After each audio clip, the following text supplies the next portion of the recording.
En 1933, l'USDA a dit aux ménagères américaines de faire durer un livre de viande hachée pour 7 repas familiaux. Aujourd'hui, les nutritionnistes qualifient cela d'impossible, mais ces femmes l'ont fait, et leurs familles étaient en meilleure santé que les nôtres.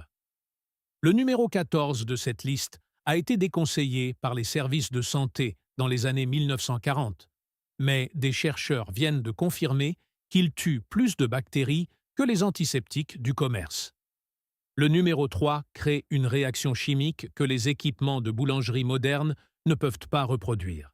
Ces 25 astuces ont permis à des millions de personnes de survivre lorsque les banques se sont effondrées et que les récoltes ont été réduites en poussière.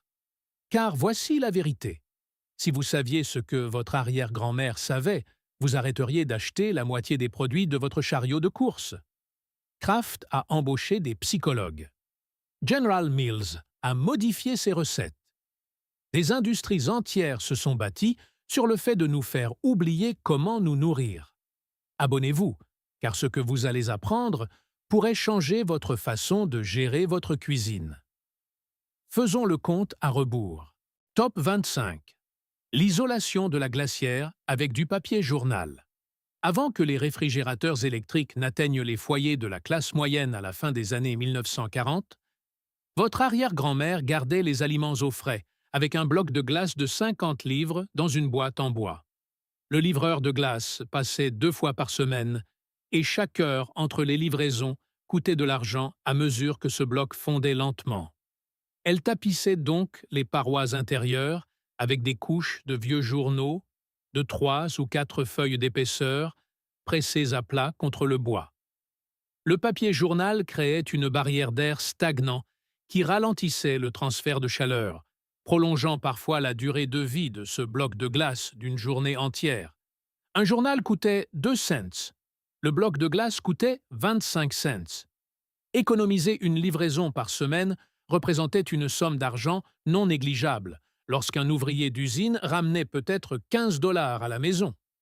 Lorsque Frigidaire a commencé à diffuser des publicités se moquant de la vieille glacière en la qualifiant de primitive, l'astuce du papier journal a été oubliée en l'espace d'une décennie. Mais la physique qui la sous-tend, à savoir l'air emprisonné comme isolant, est exactement le principe de fonctionnement des glacières modernes d'aujourd'hui. Top 24. Le pot de graisse de bacon.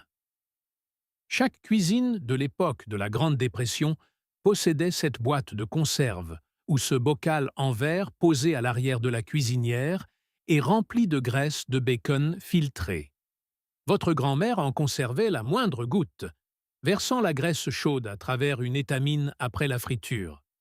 La graisse filtrée se conservait pendant des semaines sans réfrigération, car le fait de retirer les particules de viande empêchait sa détérioration. Cette graisse dorée entrait dans la composition de tous les plats: œufs au plat, pâte à pain de maïs, haricots frits et croûtes de tarte. Une livre de bacon coûtait environ 20 cents en 1934. La graisse qu'elle produisait remplaçait le beurre à 40 cents la livre, ce qui permettait à chaque tranche de faire double emploi. Dans les années 1950, l'American Heart Association a lancé sa campagne contre les graisses animales. Les ménagères ont jeté leurs bocaux et sont passées au Crisco, une huile végétale hydrogénée dont nous savons aujourd'hui qu'elle crée des graisses trans bien pires que tout ce qui se trouvait dans ce pot de bacon. Certaines familles du sud rural n'ont jamais cessé de conserver leur graisse. Elles savaient ce que le reste d'entre nous avait oublié. Top 23. Le vinaigre blanc pour tout faire. Avant que Clorox et Monsieur Propre ne remplissent les rayons des supermarchés, le vinaigre blanc nettoyait toute la maison américaine. Votre grand-mère le diluait à parts égales avec de l'eau pour les fenêtres, les plans de travail et les sols, et l'utilisait même comme liquide de rinçage pour la vaisselle. Un gallon coûtait 10 cents pendant la dépression, et il remplaçait à la fois le nettoyant pour vitres, la cire pour sol et le désinfectant. Elle l'ajoutait à l'eau de rinçage lors du lavage des vêtements pour les adoucir. Elle le versait dans les canalisations pour éliminer la graisse. elle y faisait tremper les outils rouillés pendant la nuit. Les entreprises de produits d'entretien ont passé des décennies à nous convaincre que le vinaigre n'était pas assez puissant. Mais des études universitaires ont confirmé ce que les ménagères de l'époque de la dépression savaient déjà. Une solution de vinaigre à 5% tue 99% des bactéries de surface. Nous avons échangé un gallon à 10 cents contre un placard rempli de bouteilles à 12 dollars parce que les publicités nous l'ont dit. Top 22. Les robes en sacs de farine. Lorsque la farine du commerce était vendue dans des sacs en coton, les mères économes ont remarqué que le tissu était assez robuste pour être cousu et transformé en vêtements. Au début des années 1930, les entreprises de farine ont compris le filon et ont commencé à imprimer leurs sacs avec des motifs floraux colorés, des carreaux et des rayures, sachant que les femmes choisiraient les marques en fonction du tissu. Un sac de 49 livres coûtait 1,50 $ et le sac vide fournissait suffisamment de tissu pour une robe d'enfant ou un ensemble de torchons de cuisine. Les mères collectionnaient les motifs assortis au fil de leurs achats, planifiant une robe des semaines à l'avance. Les enfants allaient à l'école, dans des tenues faites de sacs de farine, et les coutures étaient si soignées que leurs camarades de classe ne s'en doutaient jamais.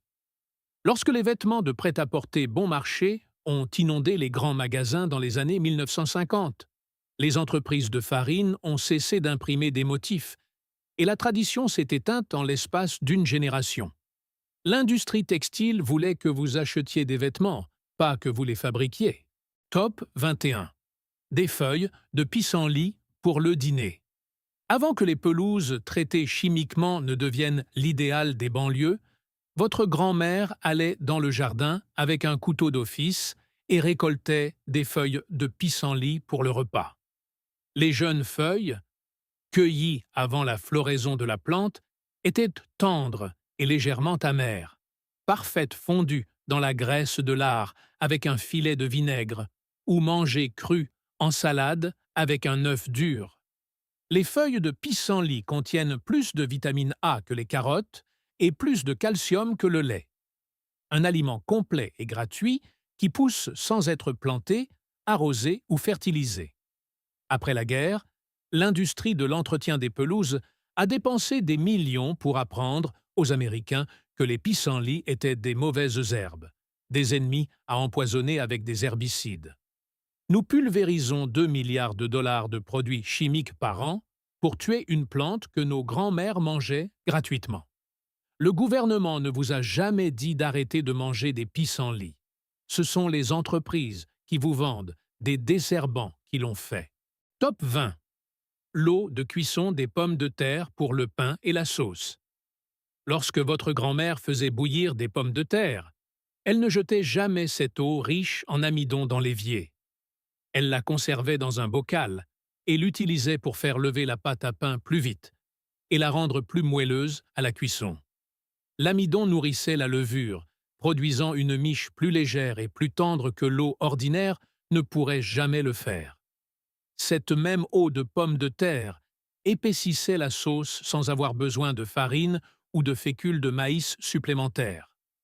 Un trait dans la rôtissoire avec le jus de cuisson, un petit coup de cuillère sur le feu, et le dîner était accompagné d'une sauce qui semblait avoir mijoté pendant 1 heure.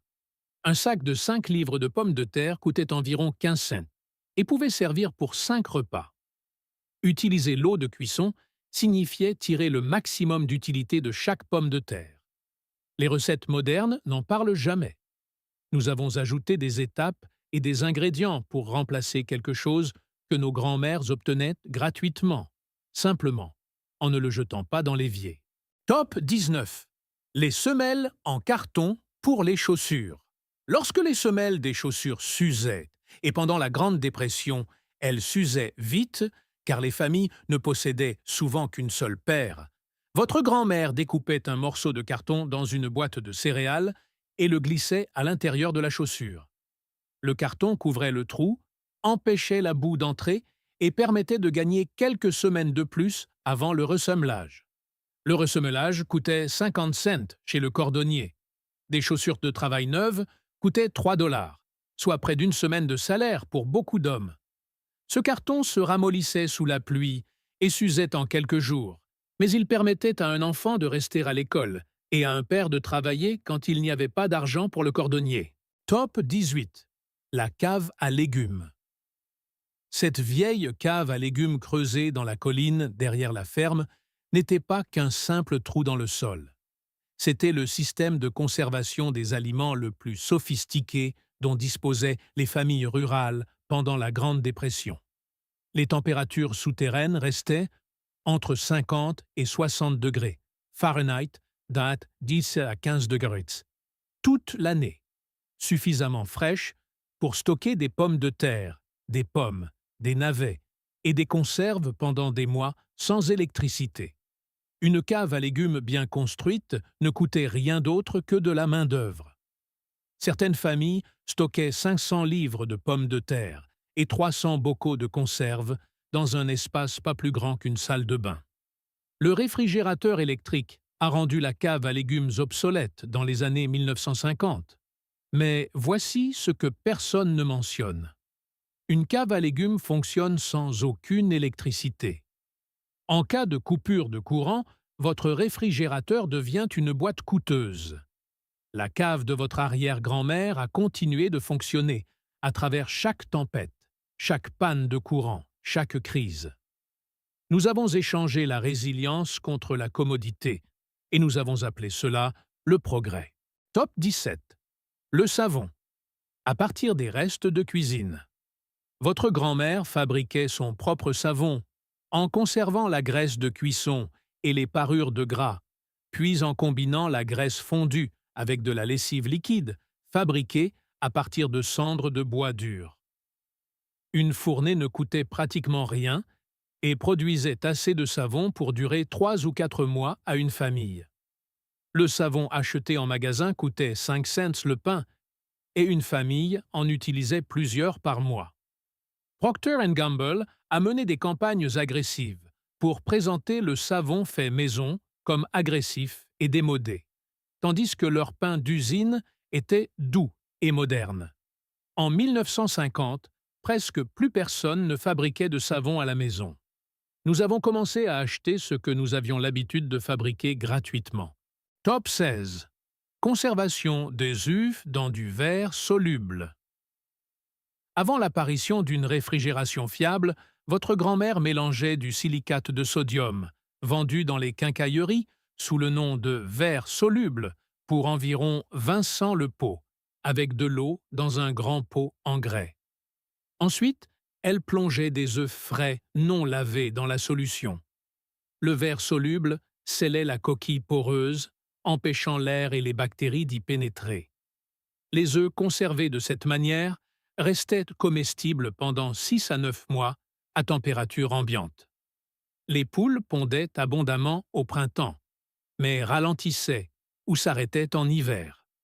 Conserver les œufs du printemps dans du verre soluble signifiait que la famille avait des œufs jusqu'en janvier. Un pot de silicate de sodium permettait de conserver 10 douzaines d'œufs. Pendant la Seconde Guerre mondiale, le ministère de l'Agriculture des États-Unis recommandait même la conservation au verre soluble dans ses guides de préservation. Après la guerre, ils ont discrètement cessé d'en parler. Les fabricants de réfrigérateurs faisaient beaucoup de publicité et le gouvernement n'allait pas nuire à une industrie en plein essor. Top 15. La soupe aux haricots pour 3 fois rien. Une marmite de soupe aux haricots nourrissait une famille de 6 personnes pendant 3 jours avec environ 10 cents d'ingrédients. Votre grand-mère faisait tremper 1 livre de haricots blancs secs toute la nuit, puis les laissait mijoter toute la journée avec un os de jambon, un oignon et tous les légumes qui flétrissaient dans la glacière. L'os de jambon ne coûtait rien. Les bouchers les donnaient ou les vendaient pour un sou. À l'heure du souper, chaque bol était assez épais pour qu'une cuillère y tienne debout. Servi avec du pain de maïs préparé avec 500 de semoule de maïs, c'était un repas complet qui permettait aux familles de travailleurs de tenir le coup. Après la guerre, Campbell's a commercialisé la praticité de manière si agressive que les haricots secs ont disparu de la plupart des garde-manger américains. Nous avons commencé à payer 35 cents pour une boîte de soupe coupée à l'eau, alors que la vraie soupe coûtait le tiers du prix. Top 14, le miel comme traitement des plaies. Quand quelqu'un dans la famille se coupait ou s'égratignait, votre grand-mère ne cherchait pas de la bactine ou du néosporin. Elle étalait du miel cru directement sur la plaie et l'enveloppait avec un chiffon propre. Le miel est naturellement antibactérien. Sa faible teneur en humidité et son pH acide créent un environnement où les bactéries ne peuvent tout simplement pas survivre. Pendant la Grande Dépression, une visite chez le médecin coûtait 2 $, soit plus que ce que de nombreuses familles gagnaient en une journée. Un pot de miel provenant de la ruche d'un voisin coûtait peut-être 15 cents. Les services de santé locaux de plusieurs États ont découragé cette pratique dans les années 1940, la qualifiant de médecine populaire insalubre et poussant les familles vers les antiseptiques commerciaux. Mais en 2007, la FDA a approuvé le miel de qualité médicale pour le traitement des plaies. Les hôpitaux l'utilisent désormais sur les brûlures et les plaies chirurgicales. Elle n'était pas superstitieuse, elle était intelligente. Top 13. Toutes raccommodèrent et rapiéçaient. Votre grand-mère ne jetait pas une chemise parce qu'elle avait un trou. Elle la rapiéçait. Elle ne jetait pas les chaussettes dont les talons étaient usés. Elle les reprisait avec un œuf en bois et une aiguille, tissant un nouveau fil à travers le trou jusqu'à ce que la chaussette soit de nouveau entière. Un kit de couture coûtait quelques cents. Un œuf à repriser coûtait 500. Les enfants portaient des salopettes rapiécées, sans honte, car toutes les familles faisaient de même. Les mères gardaient des bacs de chute de tissu et raccommodaient à la lumière de la lampe une fois les enfants couchés. La chemise de travail d'un homme pouvait avoir 4 pièces avant d'être finalement transformée en chiffon de nettoyage. Après la guerre, l'industrie de l'habillement a poussé la mode jetable. Le raccommodage est devenu un signe de pauvreté plutôt que de bon sens. Les Américains jettent aujourd'hui 85 livres de déchets textiles par personne et par an. L'industrie qui nous a appris à arrêter de raccommoder est la même qui nous vend aujourd'hui la durabilité au prix fort. Top 12. La mise en conserve maison. Pendant la Grande Dépression, les familles mettaient tout en conserve.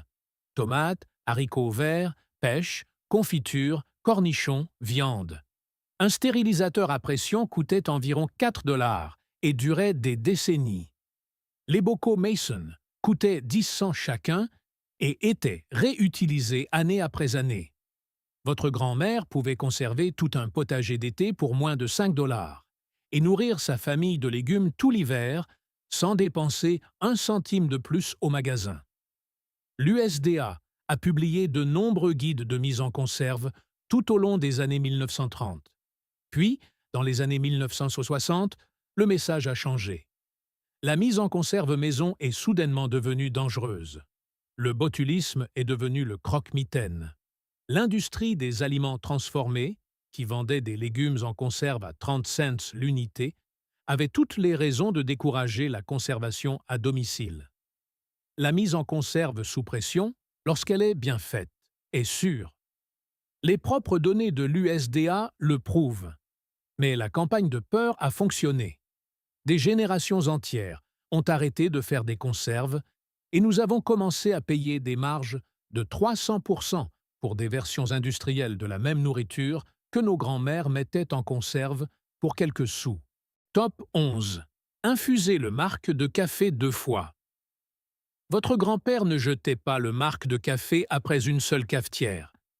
Il le faisait sécher sur une plaque de cuisson et l'infusait à nouveau, mélangeant parfois le marc de la veille avec une petite mesure de café frais pour faire durer les réserves. Une livre de café coûtait environ 25 cents et une famille pouvait la faire durer 3 semaines avec cette méthode. La deuxième infusion était plus légère, mais c'était toujours du café. Au-delà de la cafetière, le marc usagé allait dans le jardin comme engrais et sur les allées verglacées pour éviter de glisser en hiver. Rien n'avait un usage unique.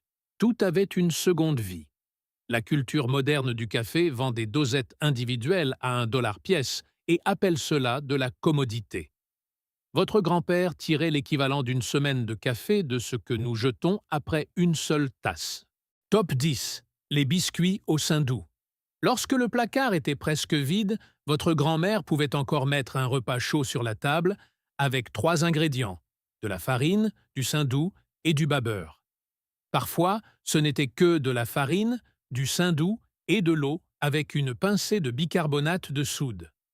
Elle incorporait le saindoux froid à la farine à l'aide de 2 couteaux, travaillant vite pour que la matière grasse reste froide. Elle aplatissait la pâte, découpait des ronds avec un verre retourné et les cuisait dans un four chaud pendant 12 minutes. Une plaque entière de ces biscuits dorés et feuilletés coûtait moins de 300. Service avec de la sauce au jus de viande, de la confiture ou simplement nature avec une noisette de beurre, ces biscuits pouvaient constituer n'importe quel repas, selon le jour. Le saindoux créait des couches de poche de vapeur que le Crisco n'a jamais pu reproduire. Lorsque les entreprises de graisse végétale ont imposé leurs produits dans les années 1950, la texture des biscuits a changé dans toute l'Amérique. Aujourd'hui, les boulangers paient le prix fort pour du beurre européen, essayant de recréer ce que le saindoux faisait naturellement pour quelques centimes. Top 9. Réutiliser l'eau du bain. Dans les maisons sans plomberie intérieure et dans les années 1930, cela représentait près de la moitié de l'Amérique rurale. La soirée du bain signifiait chauffer de l'eau sur la cuisinière et remplir une bassine galvanisée dans la cuisine. L'eau était utilisée par toute la famille, une personne à la fois, du plus propre au plus sale. Les enfants d'abord, puis la mère, et enfin le père en dernier, après une journée de travail au champ. L'eau n'était pas non plus gaspillée après le bain. Elle allait dans le jardin. Chauffer de l'eau sur un poêle à bois demandait du temps et du combustible. Chaque gallon représentait du travail. On ne jetait pas ce travail dans les égouts. Les Américains modernes utilisent en moyenne 80 gallons d'eau par jour. La famille entière de votre arrière-grand-mère utilisait peut-être 20 gallons en une semaine et trouvait une seconde utilité à chaque goutte. Top 8. Le pudding au croton de pain. Quand le pain devenait rassis, et dans une maison sans conservateur il le devenait vite, votre grand-mère transformait ses entames dures et ses tranches sèches en pudding au pain. Elle les faisait tremper dans un mélange d'œufs, de lait, de sucre et de vanille. Versait le tout dans un plat beurré et le cuisait jusqu'à ce que la crème prenne et que le dessus devienne bien doré. Une poignée de raisins secs ou une pincée de cannelle en faisait un dessert que les enfants réclamaient à cor et à cri. Le dessert entier coûtait peut-être 5 cents. Dans une cuisine de l'époque de la Grande Dépression, le pain rassis n'était pas un déchet. C'était un ingrédient. Le pudding au pain apparaissait lors des soupers paroissiaux et sur les tables de fête. Personne ne le dépréciait, car tout le monde comprenait l'importance de ne pas gaspiller la nourriture. Aujourd'hui, nous jetons 63 millions de tonnes de nourriture par an dans ce pays. Votre grand-mère ne jetait rien et nourrissait 8 personnes en faisant ainsi. Top 7. La boîte à foin. Avant les mijoteuses et les instant-pots, la boîte à foin était la méthode de cuisson originale où l'on préparait tout pour ensuite l'oublier. Votre grand-mère portait une marmite de ragoût ou de haricots à pleine ébullition sur la cuisinière, puis transférait la marmite couverte dans une boîte en bois bien tassée avec du foin, de vieilles couvertures ou du papier journal froissé. L'isolation emprisonnait la chaleur et la nourriture continuait de cuire pendant des heures, sans utiliser de combustible supplémentaire. Une marmite de haricots commencée à 7 heures du matin était tendre à midi, uniquement grâce à la chaleur de cette ébullition initiale. Pendant la Grande Dépression, le combustible représentait un coût réel. La boîte à foin réduisait la consommation de combustible jusqu'à 70% pour les plats mijotés. Le gouvernement a d'ailleurs encouragé la cuisson à la boîte à foin pendant les 2 guerres mondiales pour économiser le combustible. Après la fin de la guerre, les compagnies d'électricité et de gaz n'avaient aucun intérêt pour un appareil qui réduisait les factures de gaz. La boîte à foin a disparu des cuisines américaines. Vous pouvez en fabriquer une aujourd'hui gratuitement, avec une boîte en carton et de vieilles serviettes. Elle fonctionne toujours exactement comme il y a 90 ans. Top 6. Sirop contre la toux maison. Lorsque les enfants tombaient malades et que, pendant la Grande Dépression, une visite chez le médecin était hors de question pour la plupart des familles, votre grand-mère préparait du sirop contre la toux avec du miel, du jus de citron et un trait de whisky. Elle faisait chauffer le miel, y pressait un demi-citron, ajoutait une cuillère à soupe de Bourbon bon marché et le donnait à l'enfant malade avant le coucher. Le miel tapissait la gorge et calmait la toux.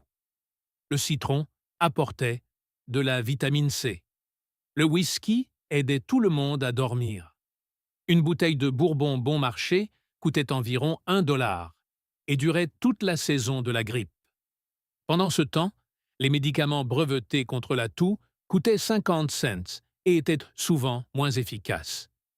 Une étude de l'Université d'État de Pennsylvanie de 2007 a révélé que le miel était plus efficace que le principal antitussif en vente libre chez les enfants. L'industrie pharmaceutique dépense 4 milliards de dollars par an pour vendre des médicaments contre la toux. La version de votre grand-mère coûtait 500 par dose et fonctionnait mieux. Top 5. Pancakes au lait caillé. Lorsque le lait tournait, et sans réfrigération il tournait vite en été, votre grand-mère ne le jetait pas. Elle l'utilisait. Le lait caillé réagissait avec le bicarbonate de soude pour créer du dioxyde de carbone, ce qui permettait aux pancakes de gonfler et d'être légers et moelleux sans aucune levure chimique. L'acide lactique attendrissait le gluten, produisant des pancakes avec une pointe d'acidité et une tendreté que le lait doux ne pourrait jamais égaler. 1 litre de lait coûtait 10 cents. Le gaspiller était impensable. Le lait caillé était utilisé dans les pancakes, les biscuits, le pain de maïs et même le gâteau au chocolat, où l'acide intensifiait la saveur du cacao. Le bas beurre, pour lequel nous payons aujourd'hui le prix fort à 4 $ le litre, est essentiellement ce que le lait de votre grand-mère devenait naturellement sur le plan de travail. Nous payons pour ce que les cuisinières de la dépression obtenaient gratuitement en attendant un jour. Top 4. Faire repousser les légumes. À partir de restes. Votre grand-mère n'achetait pas des oignons verts toutes les semaines. Elle en achetait une fois, utilisait les tiges et plantait les extrémités blanches des racines dans un bocal d'eau sur le rebord de la fenêtre. En quelques jours, de nouvelles pousses vertes apparaissaient. Elle faisait de même avec les talons de céleri, les cœurs de laitue et les germes de pommes de terre. Une seule pomme de terre avec 4 bons germes produisait 4 nouvelles plantes. Chaque plante donnait 6 à 8 pommes de terre. Ce n'était pas du jardinage de loisirs. C'était de l'agriculture de survie, pratiquée sur les plans de travail des cuisines et les escaliers de secours à travers l'Amérique. À son apogée, 20 millions de jardins de la Victoire produisaient 40% des légumes du pays. Après la guerre, l'industrie de l'épicerie a fait un lobbying intense pour mettre fin au programme des Jardins de la Victoire. Il voulait que ses clients retournent dans les magasins. Le ministère de l'Agriculture des États-Unis, USDA, a discrètement cessé de financer ces initiatives de jardinage. Et en l'espace d'une génération, la plupart des Américains ont oublié comment cultiver leur propre nourriture.